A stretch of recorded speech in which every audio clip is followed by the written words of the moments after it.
ሸንራንግ የተባለ አዲስ ተማሪ ወደ አዲሱ ትምህርት ቤቱ ይቀይራል። በትምህርት ቤቱ የመጀመሪያ ቀን በትምህርት ቤቱ በር ላይ በትምህርት ቤቷ ውስጥ ካለችው በጣም ቆንጆ ልጅ ከሺየን ጋር ይገናኛል። ልክ ልትወድቅ ስትል ሸንራንግ በጊዜ ደግፎ ይይዛታል። አይኖቻቸው ይገናኛሉ። ለጥቂት ሰከንዶችም ቢሆን ዓለም የቆመች ያህል ይሰማቸዋል። የሺየን ልብ በፍጥነት መምታት ይጀምራል። ነገር ግን አሸማቃቂ ከነበረው ፈገግታ በኋላ ቁልፍ መያዣዋን ጥላ በፍጥነት ትሄዳለች። ይህም ለሸንራንግ ቁልፏን መልሶ ለመስጠት ጥሩ ምክንያት ይሆንለታል። በክፍል ውስጥ ሁሉም አዲሱን ተማሪ በደስታ ይቀበሉታል። ነገር ግን የጎን ወንበር ጓደኛው ጂክሰን አጠር ያለ እና ቀዝቃዛ ባህሪ ያለው ልጅ ነው። ሸንራንግ ሊያናግረው ቢሞክርም እሱ ግን ባልተጨነቀ ሁኔታ በአንድ መስመር ብቻ ይመልስለታል። ይህ ልጅ ወደፊት በትምህርት ቤቱ የፍቅር ተፎካካሪው እንደሚሆን ግን ያኔ አላወቀም ነበር። ከክፍል በኋላ መምህሩ ሸንራንግ የፒያኖ ልምድ ስላለው አዲሱን የትምህርት ቤቱን የሙዚቃ ባንድ ክበብ መቀላቀል ይፈልግ እንደሆነ ይጠይቀዋል። ሸንራንግ በቀጥታ እምቢ አይልም፣ ነገር ግን እንደሚያስብበት ይነግረዋል። ትምህርት ቤቱን እየዞረ ሲጎበኝ በስህተት መግባት የተከለከለ ነው ወደሚለው የባንድ ክበብ ክፍል አቅራቢያ ይደርሳል። በጉጉት ተገፋፍቶ ወደ ውስጥ ይገባል። ክፍሉ ጨለማ በመሆኑ በሆነ ነገር ተሰናክሎ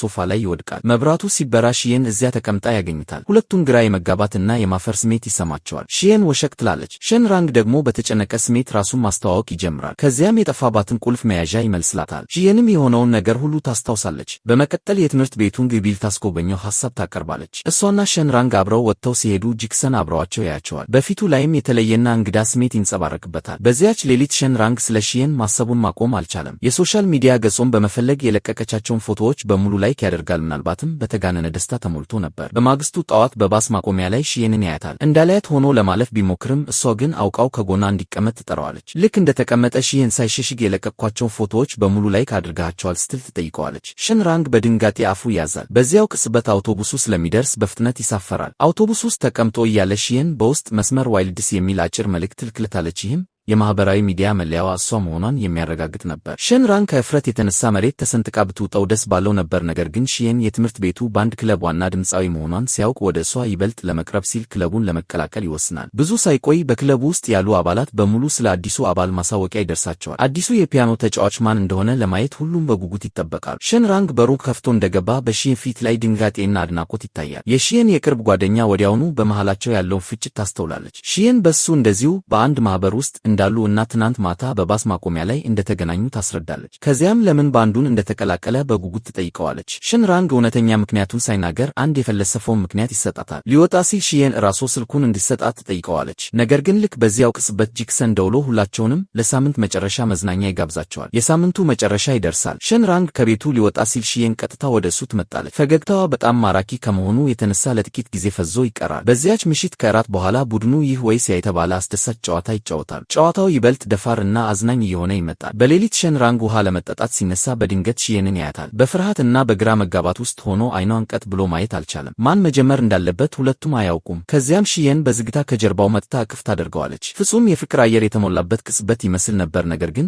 በድንገት ነገሩ ይገለጣል። ይህ ሁሉ ህልሙ ብቻ ነበር። ሲነቃ የሺየን ክፍል በር ክፍት ሆኖ ያያል። ጂክሰን ከአልጋው አጠገብ ተቀምጦ ያየዋል። በስሜት ተገፋፍቶም ይጮኻል። ይህም ሁላቸውንም ግራ ያጋባቸዋል። የሺየን የቅርብ ጓደኛም ትመጣለች። ነገር ግን ጂክሰን ሺየንን ለማስነሳት ብቻ እየሞከረ እንደነበር በኋላ ላይ ይብራራል። ሸንራንግ ያፍራል። ምግብ እየበሉ እያለ የሚቀጥለው ሳምንት የሺየን ልደት እንደሆነ እና ሁሉም ሰው ድንገተኛ ድግስ እያዘጋጁላት እንደሆነ ያውቃል። በዝግጅቱ ወቅት ሺየን ቀድማ ስለመጣች የቅርብ ጓደኛዋ ለሸንራንግ እሷን ውጭ ይዞ እንዲያቆያት ትነግረዋለች። ሸንራንግ ከእሷ ጋር ይጋጫል። እዚያ ምን እየሰራ እንደሆነ ስትጠይቀው የሚሰጠው ምክንያት ስለጠፋው እጇን ይዞ ወደ ስፖርት ሜዳ ይሮጣል። ጊዜ ለመግደል ሲል ብቻ 3 ኪሎ ሜትር እንድትሮጥ ያደርጋታል። ወደ ድግሱ ሲመለሱ ሸንራንግ ስጦታውን ሊሰጣት ሲል ጂክሰን ልክ ሸንራንግ ሊሰጣት አቅዶት የነበረውን አይነት ተመሳሳይ ቁልፍ መያዣ ስጦታ አድርጎ ይሰጣታል። እሱም የራሱን ስጦታ ደብቆ አዘጋጅቶ የነበረውን ስጦታ እንደረሳው ይናገራል። ሺየንም በለሰለሰ ድምፅ ምንም አይደለም ትለዋለች። በዚያች ምሽት ግን ሸንራንግ እንቅልፍ ሊወስደው አልቻለም። እኩለ ሌሊት ለመሆን ጥቂት ደቂቃዎች ብቻ እንደቀሩ ሲያይ ደፍሮ ወደ እሷ ይደውላል። ደህና ነሽ ሲል በዚያች ጸጥተኛ ምሽት በሱ ይጠይቃታል። ሺየንም አልተኛውም ስትል ትመልስለታለች። ከዚያም ቀደም ሲል ይጫወተው ስለነበረው የፒያኖ ዜማ ታነሳለች። የግጥሙ ስሜት ገና እንዳልተጻፈ ስታውቅ አብረው እንዲጽፉት ሐሳብ ታቀርባለች። ማውራት ይጀምራሉ። ጊዜውም በፍጥነት ይነጉዳል። በማግስቱ ወደ ትምህርት ቤት እየሄዱ እያለ የሺየን የቅርብ ጓደኛ እና ጂክሰን ስለ ሸንራንግ እና ሺየን ያማሉ የተጣመሩ ይሆን በማለት ይህንን መስማት ግን በጂክሰን ውስጥ የቅናትና የጭንቀት ስሜት ይፈጥርበታል። በዚያው ቅጽበት አይኖቹ ሁለቱ አብረው እየሳቁ እና እየተጫወቱ ባያቸው ላይ ያርፋሉ። በባንድ ክለቡ ልምምድ ወቅት ሸንራንግ ደጋግሞ ስህተት ይሰራል። ቀደም ሲል በጭንቀት ውስጥ የነበረው ጂክሰን በመጨረሻ ተናዶ ቁጣውን ይገልጣል። ልምምዱንም አቋርጦ ይወጣል። በቡድኑ ውስጥ ያለው ውጥረት ይጨምራል። የሁሉም ስሜት ይወርዳል። ሺየን ጂክሰንን ለማናገር ተከትለው ትወጣለች። በዚያን ጊዜ ነው ጂክሰን በመጨረሻ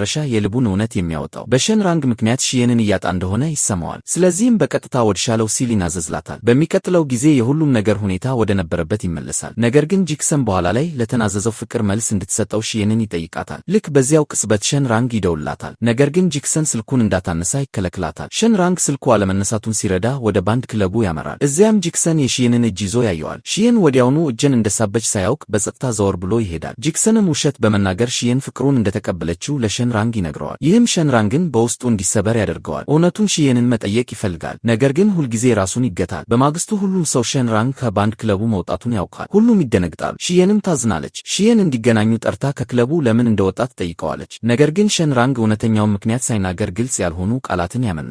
ዘወር ብሎ ሊሄድ ሲልም ከእንግዲህ አትገናኝም ይላታል። ከዚያም ትምህርት ቤቱንም ጥሎ ይሄዳል። ግንኙነታቸውም ሙሉ በሙሉ ይቋረጣል። ከሁለት ዓመታት በኋላ አንድ ቀን ሸንራንግ በአንድ የእጅ ጥበብ ሱቅ ውስጥ በትርፍ ጊዜው ይሰራል። የምዝገባ ሌጀሩ ሲመለከት የሚታወቀውን ስም ያልሽን አጋጣሚ ይሆን ወይ ብሎ እያሰበ እያለ በዚያው ቅጽበት በሩ ይከፈታል። እሷም በሩ ላይ ቆማ ከፊቱ ትገኛለች። ባያት ቅጽበት ልቡ እንደገና በፍጥነት መምታት ይጀምራል። ሺየን ግን ጊዜ ፈጽሞ በመሃላቸው እንዳላለፈ ያህል በዚያው አሮጌ እና ማራኪ ፈገግታዋ ተናግረዋለች። በትምህርቱ ወቅት ሁልጊዜ ወደ እሱ ትመለከተዋለች። ትምህርቱ ካለቀ በኋላም አብረው እንዲራመዱ ትጋብዘዋለች። አብረው እየተራመዱ ስለ ሕይወታቸው አዳዲስ ነገሮችን ይለዋወጣል። ከመለያየታቸው በፊት ሸንራንግ የስልክ ቁጥሯን ሊጠይቃት ይፈልጋል። ነገር ግን ደፍሮ መናገር አልቻለም። ሺየን ሁሉንም ነገር በመረዳት ስልኳን በራሷ እጁ ላይ ታስቀምጥለታለች። ቁጥሯን እንደመዘገበ ወዲያውኑ ከጂክሰን ጥሪ ይመጣል። ሺየን ወዲያውኑ ጥሪውን ውድቅ በማድረግ በምትኩ ወደ ሸንራንግ ትደውላለች። በዚያች ምሽት ወደ ቤት ሲመለስ ሸንራንግ ሺየን የቀጥታ ስርጭት እያደረገች እንደሆነ ያያል። በሳምንቱ መጨረሻ በዚያው የእጅ ጥበብ ሱቅ ውስጥ ትምህርት እንደምትሰጥ ሲያውቅ የሽፍት ሰዓቱን በመቀየር የሳምንቱን መጨረሻ በጉጉት መጠበቅ ይጀምራል። በእጅ ጥበብ ሱቁ ውስጥ ሸንራንግ ከልቡ ሺየንን እየጠበቃት በጸጥታ ይቀመጣል። የደወሉ ድምፅ ሲሰማ አይኖቹ በፍጥነት ወደ መግቢያው ያመራሉ። የሱቁ ባለቤት እንኳ ሳይቀር ምን ያህል እረፍት አጥቶ ሰዓቱን እንደሚመለከት ያተውለታል። ትንሽ የማፈር ስሜት ስለተሰማው ሸንራንግ ሱቁ በጣም እንደሞቀ ምክንያት በመስጠት እሷን ለመጠበቅ ወደ በሩ ያመራል። በትምህርቱ ወቅት የሱቁ ባለቤት መርፌውን በጥሩ ሁኔታ ማየት እንደልቻለ ይነግረዋል። ስለዚህ ሸንራንግ በተፈጥሯዊ መንገድ ሄዶ ከሺየን ጎን ይቀመጣል። ከዚያም በዝግታ እጅን ይዞ መመሪያዎችን ይሰጣታል። ሺየን ትንሽ ተጨንቃ በመዶሻው ገን በትንሹ ትመታለች። የሱቁ ባለቤት ሁሉንም ነገር በዝግታ ይከታተላል። ከትምህርቱ በኋላ ሸንራንግ ለራት ሊጋብዛት ይፈልጋል። ነገር ግን ሺየን ቀደም ሲል ያቀደችው ነገር እንዳለ ትነግረዋለች። ሸንራንግ በትንሹ ቅር የመሰኘት ስሜት ይሰማዋል። እሱም በሚቀጥለው ቀን ከእሱ ጋር ለመገናኘት ይዘጋጃል። ነገር ግን ሺየንን ከአንድ ወንድ ጋር በጣም በጠበቀ ሁኔታ አብራ ያያታል። ያ ወንድ ደግሞ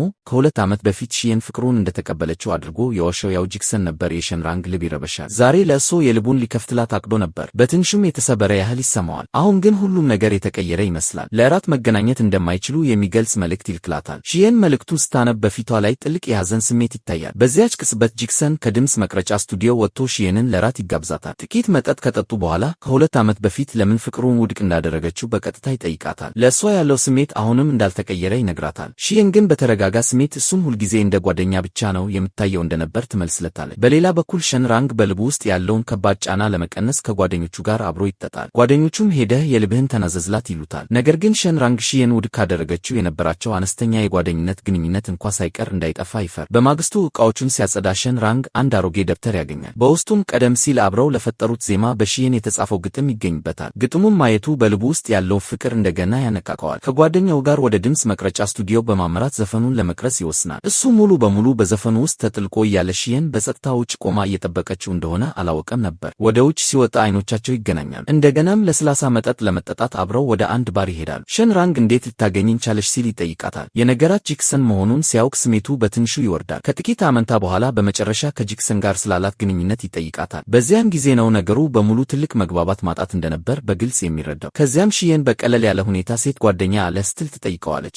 ሸንራንግ በሱ እያፈረዝም ይላል። ከእራት በኋላ እስከ ቤቷ አድርሷት ዘወር ብሎ ሊሄድ ሲል ሺየን እንደገና በዝግታ ከጀርባው ታስቆመዋለች። በማግስቱ እንደገና ወደ ስቱዲዮ ይሄዳሉ። እዚያም ሸንራንግ የተጠናቀቀውን ዘፈናቸውን ይጫወትላታል። ከዚያም ለሁለት ዓመታት ጠብቆ ያቆየውን ስጦታ አንዲት ትንሽ ቁልፍ መያዣ አውጥቶ ይሰጣታል። ሸንራንግ በመጨረሻ የልቡን በሩን ይከፍታል። ይህንን እንደ ልደት ስጦታ ልሰጥሽ እፈልግ ነበር፣ ነገር ግን ፈጽሞ ተናግሬው የማላውቀው ነገር አለ። ወድሻለሁ። ሺየን በሱ ፈገግ ብላ ከመቼ ጀምሮ? ለመጀመሪያ ጊዜ ካየሁሽ ቀን ጀምሮ እስከ ዛሬ ድረስ ስትል በለሰለሰ ድምፅ ትጠይቀዋለች። ሺየንም በመቀጠል እኔም አሁንም እወድሃለሁ ትለዋለች። በዚህ ድንቅ እና ማራኪ የፍቅር ንግግር ይህ ውብ የትምህርት ቤት የፍቅር ታሪካችን እዚህ ላይ ፍጻሜውን ያገኛል። አብራችሁን ስለነበራችሁ እናመሰግናለን። ላይክ እና ሰብስክራይብ ማድረጋችሁን አትርሱ።